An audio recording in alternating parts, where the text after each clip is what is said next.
Roma Wines present Suspense.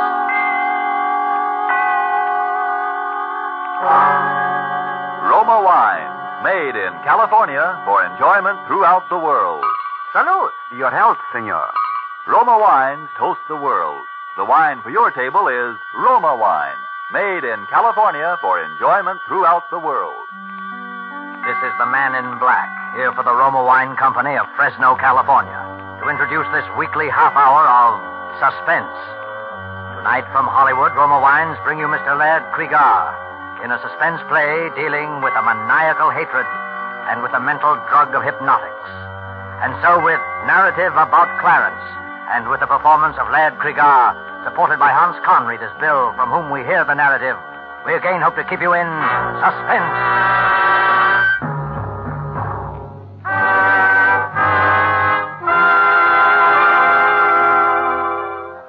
I never wanted to kill anyone. Not till he came along. I didn't even want to kill him at first. I kept thinking there must be some other way. If anybody had told me 6 months ago that I was capable of murder, I would have thought he was crazy. What I'm getting at is this. There are circumstances, people, that can make anybody want to commit murder. And he was one of those people. He brought the circumstances with him, a whole set of them. I never heard of the guy till one day last summer. We were having breakfast. My wife was looking over the morning mail. Bill, look at this. Postmarked Calcutta. It must be from Clarence. Who's Clarence? He's my brother. You never told me you had a brother. Didn't I? Well, it's not so surprising. He's only my half-brother, and I haven't seen him since I was a child. He's never even written to me before. That's funny. Wonder why he decided to write now. I can't imagine. Well, what does he say? He's coming to America. What for? Now, Bill, don't be like that. Well, you're not going to ask him to stay with us, are you? Well, what else can I do? He says he's coming straight here from the boat. Well, so what? There are several first-class hotels in this town. Well, I'll just ask him kind of half-heartedly so he can refuse if he wants to. Good girl. There's just one thing that worries me. What's that? He says at the end of the letter, I'm most anxious to meet your daughter, who it has been revealed to me closely resembles her grandmother. Well, Jeannie does look like the pictures of your mother at that. But how does he know? He couldn't even know we have a child. Unless... Unless what? Well, unless someone told him, or... Unless it was revealed to him in some mysterious way. I didn't like that. I didn't like it at all. If there's anything I hate, it's a fake. And if that guy with his wing collar and his high-toned accent didn't look like a fake, then nobody ever did. But he wasn't a fake. He didn't arrive at our house. He seemed to materialize in the middle of the living room. Well, Lillian, don't you recognize me? Why, yes, Clarence. How are you, Clarence? This is Bill, my husband. I know. I hope you'll forgive my rather unconventional entrance. As your doorbell is out of order, I didn't bother to push the button. Oh, hello. I didn't know the doorbell was out of order, Lillian. Neither did I. Well, won't you sit down, Clarence? Oh, yes, thank you. Have a good trip? Excellent. But let's not dwell on the past. I have plans, Lillian. First of all, I intend to settle here in this town, permanently. How nice. I intend to resume my career in America where it left off, 15 years ago. Oh. Your wife's look of distress, William, is owing to an unfortunate incident that occurred 15 years ago and made it expedient for me to leave the country for a while. It was all a misunderstanding, Bill. I don't quite know what you're talking about. She's told you nothing about me?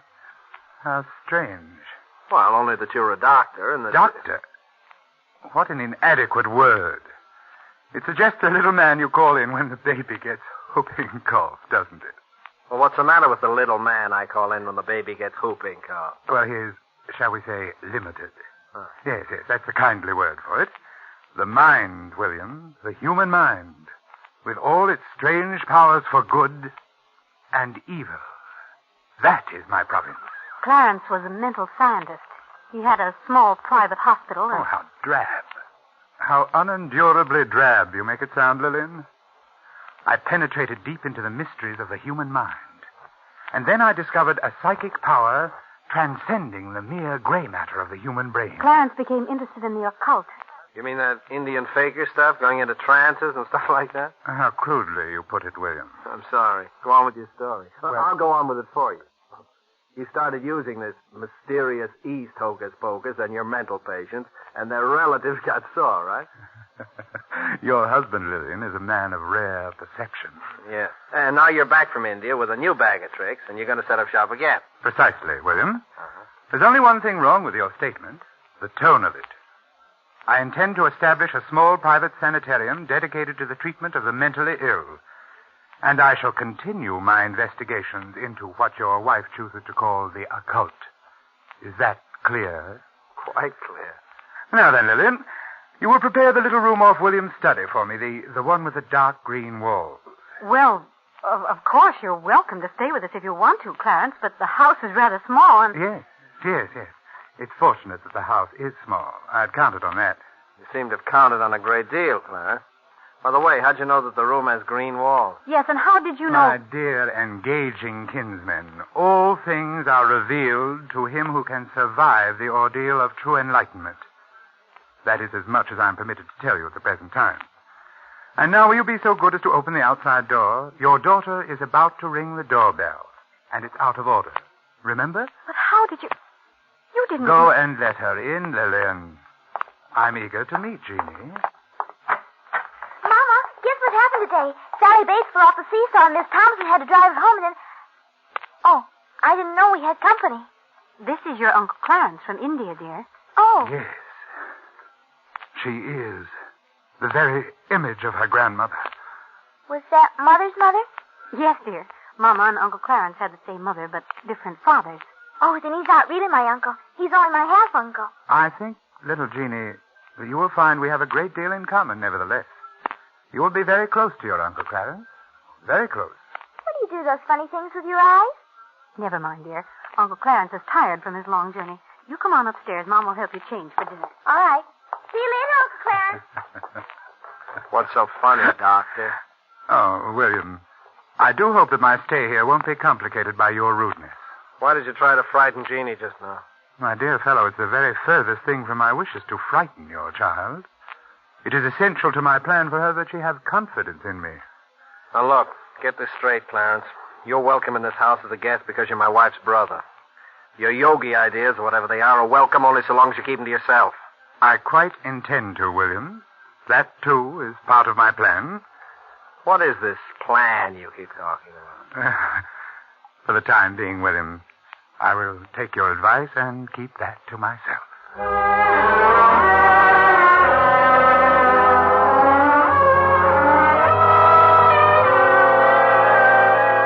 Tonight, for suspense, Roma Wines bring you as star Mr. Laird Cregar, whom you have heard in the prologue to Narrative About Clarence by Dwight Hauser and Robert Tallman. Tonight's adventure in suspense.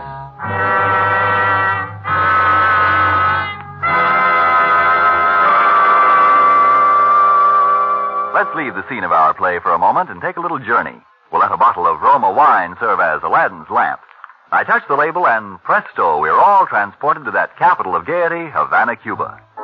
And now we find ourselves in the charming Pan American Club. At a table nearby, an American has just voiced his delight at the uncommon beauty of the scene. Then his Cuban companion responds, "You in America also have much that is uncommon to boast of. Such as this marvelous tasting wine we are enjoying this minute. To enjoy uncommon fine quality, Cuba imports this wine from your own distant California. It is your superb Roma wine. Now just realize what it means when other countries import Roma wines from such great distances. Such international esteem must mean that Roma wines are truly magnificent in quality. And then consider this. You here in America need pay no high import duty, no expensive shipping charges. For these fine Roma wines come from Roma's own wineries in the heart of the rich California wine grape districts. Because so many Americans do realize this good fortune, Roma wines are America's largest selling wines. So why deny yourself this taste delight? Try an inexpensive bottle of tangy, appetizing Roma sherry, or the hearty Roma burgundy, or any of the marvelously enjoyable Roma wines. But remember, these days your favorite dealer may be temporarily out of the type you prefer. Then please try again. Ask for R-O-M-A, Roma wines, made in California for enjoyment throughout the world. And now it is with pleasure that we bring back to our soundstage our star, Laird Cregar, with Hans Conried in Narrative About Clarence, a tale well calculated to keep you in suspense.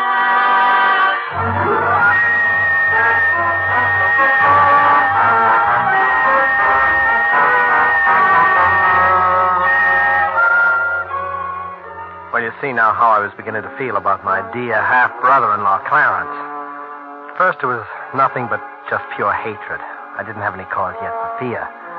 And then came that day with little Jeannie. Doesn't take much imagination to know what happened before I got home. Mama, I'm already to school. Huh? Hello, Jeannie. Oh, hello, Uncle Clarence. Did you see Mama? Your mother's gone out for a while, but... Well, there's some good in everything, isn't there, Jeannie? This gives us a chance to get acquainted. Well, I'll be late for school. Oh, bother the school. I bet Sally Bates wouldn't worry about school if she had an uncle visiting her who'd come all the way from India. India. Do they really lie on beds of nails and all those things? No. Those are just the fakirs. They do those stunts for money, like your circus performers over here. I never saw anything like that at a circus. Did you ever see anything like this, Jeannie? Just a ring, isn't it? Like a cat's eye. Oh, it makes me dizzy to look at it. If you look at it long enough, you'll see all the mysterious secrets of the East. I'm afraid to look again, Uncle Clarence. That light in it, like a cat's eye, scares me. Oh, come now.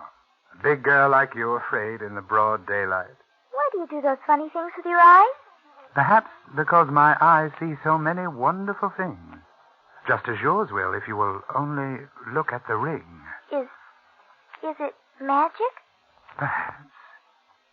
Look and see if it isn't. Look right in the center of the cat's eye. That's it. It makes me feel sleepy. That's the way it works. First you feel terribly, terribly sleepy. And then you see the most wonderful things. First you feel sleepy. And then...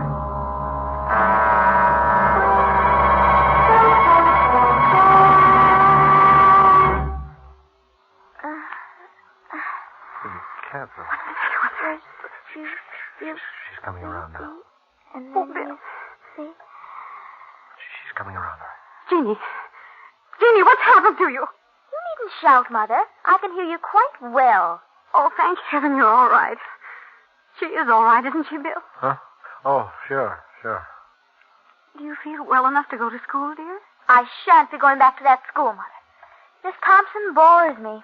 What kind of talk is that? I think we'll get a doctor for you, young lady. Please, Father. I will let you know when I'm in need of medical assistance. Bill, she's not all right. Just come outside with me, Mother. You go to sleep again now, Jeannie. Bill, her whole personality has changed. She speaks with that strange accent and a vocabulary like... Tell me, where was Clarence while you were getting that car out? Why, in his room, I suppose. You ever notice that ring he wears? Yes. It's a cat's eye, isn't it? Very well-defined cat's eye. Kind of ring you always see on professional hypnotists. Dead easy to hypnotize a child, you know. But why would he want to hypnotize Jeannie? I don't know. All I'm interested in is getting him out of this house as soon as possible. I'm going in there and give him his walking papers right now. That won't be necessary, William. Clarence, we didn't hear you come in. Obviously not. William, I believe I remarked to you on a previous occasion that I hoped my stay here would not be complicated by your rudeness. It won't be, Clarence. Your stay here is at an end. Lillian, I want to talk with you alone. You can say anything you have to say to me in front of my husband, Clarence. I dare say. It is my wish, however, to speak with you alone. I've had enough. I'm sorry, Lillian. I don't care whether he's your brother or not. I'm telling him to get out of here and get out now. I'll call a taxi while you're packing, Clarence. The irate brother-in-law. What a tiresome exhibition. I'm surprised at a woman of your intelligence becoming involved with such a boor, Lillian. All right, you asked. No, don't do it, Bill. Clarence just doesn't understand. He's been away for so long. I'm sick of hearing your excuses for him. The time's come for a showdown. No, William. The time has not come for a showdown. Not for a while yet. I will let you know when that time comes. You'll let me know. Bill, please. Let me explain to Clarence alone if he likes. I won't leave you alone with him. Oh, don't be melodramatic, William. I'll kill you, so help me. Bill, please, please. All right, I'm sorry. I'll give you 10 minutes, Clarence, no more. 10 minutes will be ample. I think Lillian and I can come to an excellent understanding in 10 minutes. Those 10 minutes seemed like an eternity. I could hear Lillian's voice, speaking very quietly as if reasoning with him, and his hateful, velvety accents replying. And then quite suddenly there seemed to be only one voice, Clarence's. I looked at my watch. The 10 minutes were up. The door opened. Clarence stood there in the doorway, and he was laughing. What have you done to her? What have you done? Lillian was lying on the sofa, unconscious. Her eyes were rolled back hideously so that only the whites of them showed. She's not dead, William. Only thinking over our conversation. Bring her out of it, you hear me? Bring her out of it, or I'll... What will you do, William? I'll kill you! You're not hurting me, William. You're hurting her. What? Look at her. See how she writhes in agony. See how she clutches her throat. You win, Clarence. Of course. How could you hope, with your poor, undeveloped Occidental mind, to match wits against me, who have penetrated the deepest mysteries of the occult? Mysteries of the occult? You're nothing but a cheap hypnotist. Any vaudeville mind reader could do the things you do if he was sufficiently lacking in human decency. Be careful, William. I shouldn't like to have to punish you for your rudeness. What do you want of us? I'll give you anything I own if you'll just take it and go away. It's not so easy as all that, William. Because, you see, I want the lives of your wife and child.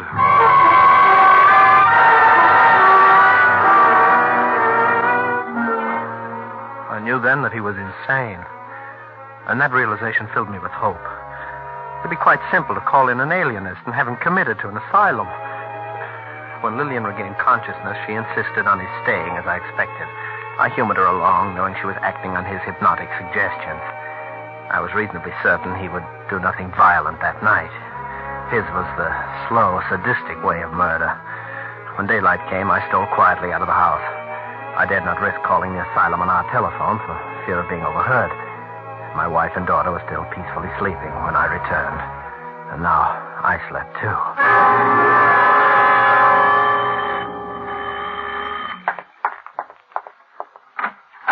Good morning.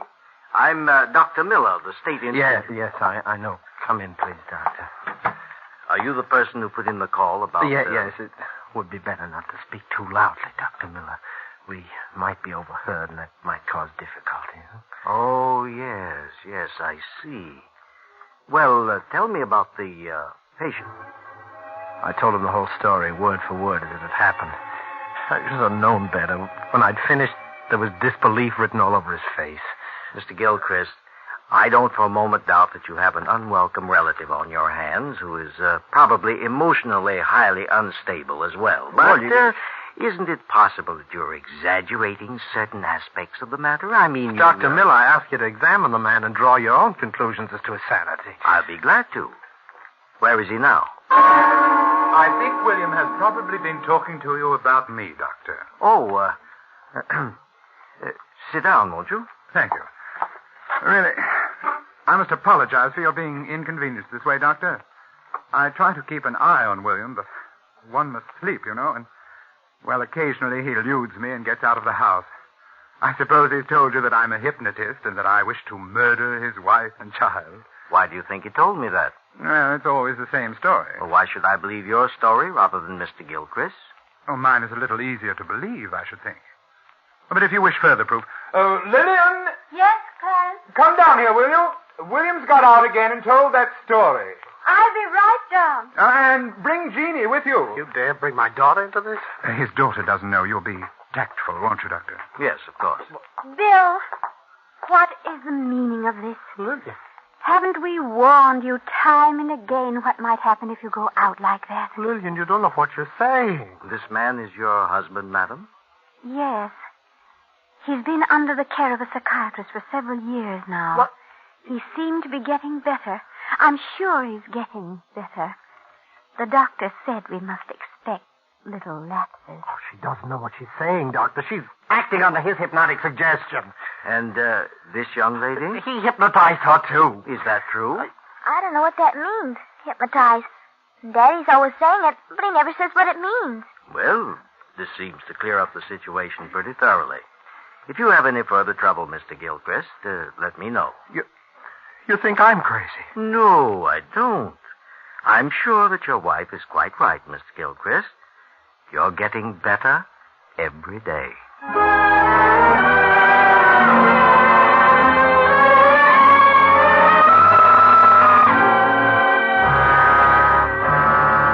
He was insane, and diabolically insane. I had to face the unalterable fact. There was only one way to cope with him, and that was to kill him. But I had to do it while my wife and daughter were out of the house. I couldn't risk facing him with a gun. I didn't trust myself not to fall under his hypnotic spell. The way I decided on was, well, it was the best way I could think of. When I'd finished my preparations, I waited for Clarence. Good evening, William. Clarence, for the last time... William, I'm very tired, and I have a very busy day ahead of me tomorrow. I have no wish to repeat that very tiresome conversation with which you invariably begin, Clarence, for the last time. This is the last time, Clarence. Tonight, nothing will stop me. Tonight, I am going to kill you. Please, don't make another unnecessary scene, William. You know that trying to hurt me only hurts your wife. Oh, she's no longer hypnotized, Clarence. You stayed away too long. She and Jeannie are safely out of your reach now. What makes you so sure of that? Are you sure of anything anymore? Dr. Miller thought you were insane. Are you quite sure you're not? Huh. I'm crazy enough to know that I've got to kill you. Well, do it quietly, William. I'm going straight to bed and to sleep, and I don't want to be disturbed. Good night. Just a minute, Clarence. Yes? Maybe you'll win again. I don't know, but just in case you don't, Yes? tell me, why do you say you want to kill my wife and child? Because my mother meant more to me than anything in the world. She died in giving birth to this silly, shallow person you call your wife. I have hated her since the day she was born. And I hate the child because, having no right to life, she commits the sacrilege of inheriting my mother's beauty. They must both be destroyed, the murderer and the imposter. You are mad. Madder than I ever dreamed you were. Am I? Did I really say what you think you just heard me say? Or is it only part of your insanity? Think it over, William. Good night.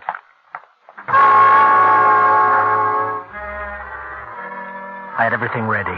The heavy boards to nail across the door, the cotton waste, and a gallon of benzine. The shutters over the window of his room I'd already nailed shut and barred. As I nailed the boards across the door, I felt as if I were driving nails into his top. William, stop it! You don't know what you're doing! Lily and Ginny are upstairs. They came in the back way. William! Where are your great powers now, Clarence? William, you fool! Can the secrets of the East help you now? You're trapped, Clarence. Out of your mind, William! In a moment, the whole house will be in flames. You'll be burnt alive. You don't know what you're doing, William! Listen, Clarence, listen. I'm striking the match now. You smell the smoke, Clarence? Never mind. You will in a moment. You fool! Oh, I wish you could see the flames now, Clarence. They're roaring up the stairwell. You don't know what you're doing! Beautiful. William, you fool! I'll have to leave you now, Clarence. It's getting too warm here for me. But you should be used to the heat, though. After all those years in India.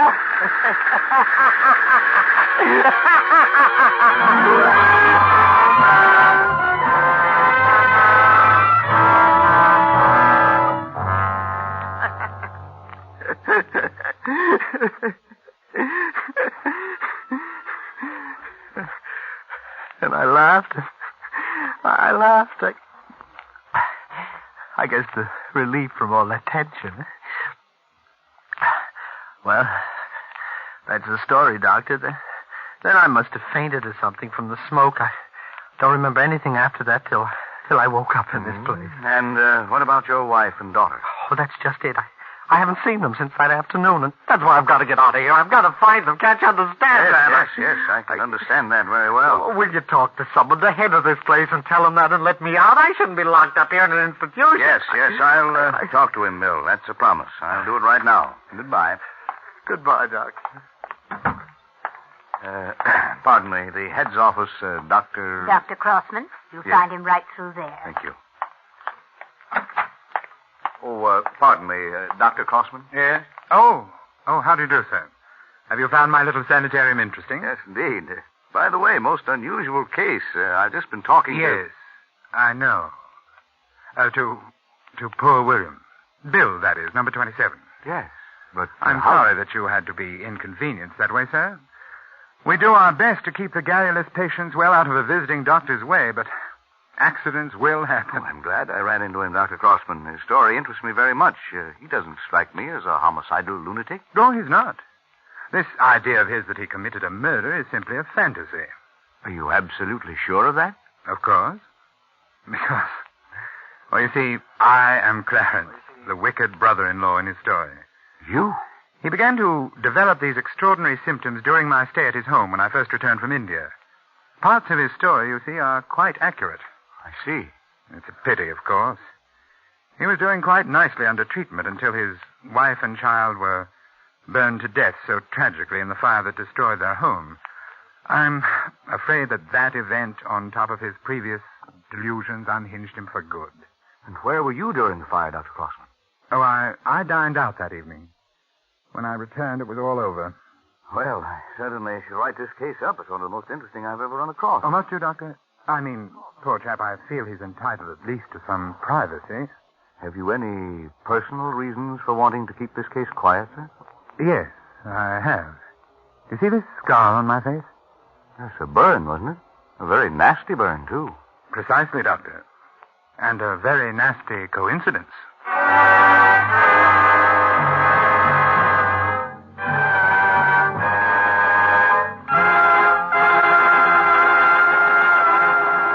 And so closes narrative about Clarence, starring Laird Cregar with Hans Conried, tonight's tale of suspense. Laird Cregar is currently being seen in the 20th Century Fox production, The Lodger. We sincerely hope you enjoyed the performance of Mr. Cregar and that of the whole cast tonight in our Roma suspense play. And here's a thought. To discover the enjoyment these suspense programs offer, you first had to sample one. And so you must first sample one of the many delicious Roma wines to discover for yourself their wonderful taste and quality, the excellence that makes Roma America's largest selling wines. You'll discover, as of other millions before you, that Roma wines are super quality, are super tasting, and are super easy on your pocketbook, too, costing only pennies a glass. Why put off this taste treat another day? Be sure you get R-O-M-A, Roma wines, made in California for enjoyment throughout the world. This is Laird Cregar. It is my very great pleasure to tell you that next week the star who will keep you in suspense will be Joseph Cotton. Suspense is produced and directed by William Spear. Don't forget then next Monday, same time, for Joseph Cotton in Suspense. Presented by Roma Wines, made in California for enjoyment throughout the world. This is CBS, the Columbia Broadcasting System.